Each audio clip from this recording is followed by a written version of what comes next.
तुमसे मैंने ये नहीं एक्सपेक्ट किया था। मेरा बस चले ना तो उसका हाथ पकड़ के घर से बाहर निकाल दूं। कैसे दिल बुरा ना करूं। आप 30 साल बाद भी मेरे बेटे ने मुझे गले से नहीं लगाया। इतना बुरा भी नहीं है वो जितना आप उसे सुनाती रहती हैं। और ऊपर से लोगों की बातें मुझे सुननी पड़ी। मुझे लगा था तुम इस घर के वो वाहिद शख्स हो जिसको सबका एहसास होता है, लेकिन तुम सब मर्द एक जैसे होते हो। लेकिन नहीं, तुम भी बाकी सबकी तरह ही निकले। उस औरत को सबसे ज्यादा जलील करते हो जो सबसे ज्यादा प्यार करती है। सिर्फ अपनी मर्दानगी की तस्कीन करानी थी, हो गई। क्या मिला माँ को जलील करने के बाद?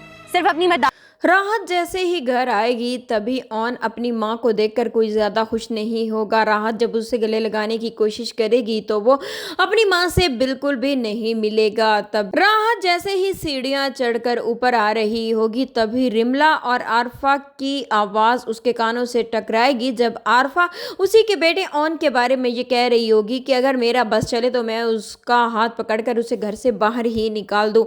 राहत जैसे ही अपनी माँ के पास जाएगी तो वो काफ़ी ज़्यादा रोएगी और पछताएगी कि मैं 20 साल के बाद अपने बेटे से मिली और उसने मुझे गले तक भी नहीं लगाया।